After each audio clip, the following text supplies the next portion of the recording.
నిర్గమకాండం 35 అధ్యాయం. మోషే ఇశ్రాయేలీయుల సర్వ సమాజమును పోగుచేసి, మీరు చేయునట్లు యెహోవా ఆజ్ఞాపించిన విధులేవనగా 6 దినములు పనిచేయవలెను. 7వది మీకు పరిశుద్ధ దినము, అది యెహోవా విశ్రాంతి దినము. దానిలో పనిచేయి ప్రతి వాడును మరణశిక్ష నొందును. విశ్రాంతి దినమున మీరు మీ ఇండ్లలో ఎక్కడనూ అగ్ని రాజబెట్టకూడదని వారితో చెప్పెను. మరియు మోషే ఇశ్రాయేలీయులైన సర్వ సమాజంతో ఇట్లనెను, యెహోవా ఆజ్ఞాపించినదేమనగా, మీరు మీలో నుండి యెహోవాకు అర్పణమును పోగు చేయుడి. ఎట్లనగా బుద్ధి పుట్టిన ప్రతి వాడు యెహోవా సేవ నిమిత్తము బంగారు, వెండి, ఇత్తడి, నీలధూమ్ర రక్తవర్ణములు, సన్ననార, మేక వెంట్రుకలు, ఎర్రరంగు వేసిన పొట్టేల తోలు, సముద్ర వత్సల తోలు, తుమ్మకర్ర, ప్రదీపమునకు తైలము, అభిషేక తైలమునకును, పరిమళ ద్రవ్య ధూపమునకును, సుగంధ సంభారములు, ఏఫోదుకును, పతకమునకును, లేత పచ్చలును, చెక్కు రత్నములను తీసుకొని రావలెను. మరియు వివేక హృదయులందరూ వచ్చి యెహోవా ఆజ్ఞాపించినవన్నీ చేయవలను. అవేవనగా మందిరము, దాని గుడారము, దాని పైకప్పు, దాని కొలుకులు, దాని పలకలు, దాని అడ్డకర్రలు, దాని స్తంభములు, దాని దిమ్మలు, మందసము, దాని మోతకర్రలు, కర్ణాపీఠం కప్పు తెర, బల్ల, దాని మోతకర్రలు, దాని ఉపకరణములన్నీ, సన్నిధి రొట్టెలు, వెలుగు కొరకు దీపవృక్షము, దాని ఉపకరణములు, దాని ప్రదీపములు, దీపమునకు తైలము, ధూపవేదిక, దాని మోతకర్రలు, అభిషేక తైలము, పరిమళ ద్రవ్య సంభారము, మందిర ద్వారమునకు తెర, దహన బలిపీఠము, దానికి కలిగిన ఇత్తడి జల్లెడ, దాని మోతకర్రలు, దాని ఉపకరణములన్నీ, గంగాళము, దాని పీట, ఆవరణపు తెరలు, దాని స్తంభములు, వాటి దిమ్మలు, ఆవరణ ద్వారమునకు తెర, మందిరమునకు మేకులు, ఆవరణమునకు మేకులు, వాటికి త్రాలు, పరిశుద్ధ స్థలములో సేవ చేయుటకు సేవా వస్త్రములు అనగా యాజకుడైన అహరోనుకు ప్రతిష్ఠిత వస్త్రములు, యాజకులగునట్లు అతని కుమారులకును వస్త్రములను ఉన్నవియే అనెను.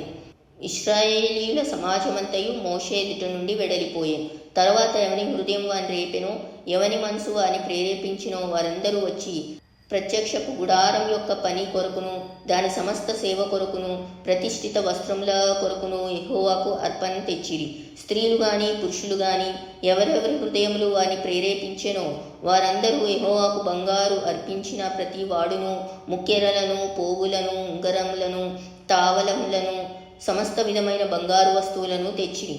మరియు నీల ధూమ్ర రక్తవర్ణములు, సన్ననార, మేక వెంట్రుకలు, ఎర్ర రంగు వేసిన పొటేల తోలు, సముద్ర వత్సల తోలు, వీటిలో ఏవి ఎవరి యొద్ద ఉండెనో వారు వాటిని తెచ్చిరి. వెండి గాని ఇత్తడి గాని ప్రతిష్ఠించిన ప్రతి వాడును యెహోవాకు ఆ అర్పణం తెచ్చెను. ఆ సేవలో ఏ పనికైనను వచ్చు తుమ్మకర్ర ఎవని యొద్ద ఉండెనో వాడు దాన్ని తెచ్చెను. మరియు వివేక హృదయం గల స్త్రీలందరూ తమ చేతులతో తాము వడికిన నీల ధూమ్ర రక్తవర్ణం గల నూలును, సన్ననార నూలును తెచ్చిరి.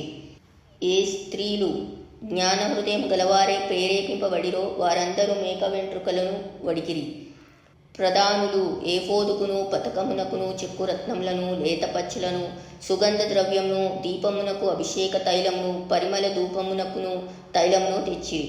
మోషే చేయవలనని యెహోవా ఆజ్ఞాపించిన పనులన్నింటి కొరకు ఇశ్రాయేల్లో పురుషులేమి స్త్రీలేమి తెచ్చుటకు ఎవరి హృదయములు వారిని ప్రేరేపించెనో వారందరూ మనఃపూర్వకంగా యెహోవాకు అర్పణలను తెచ్చిరి.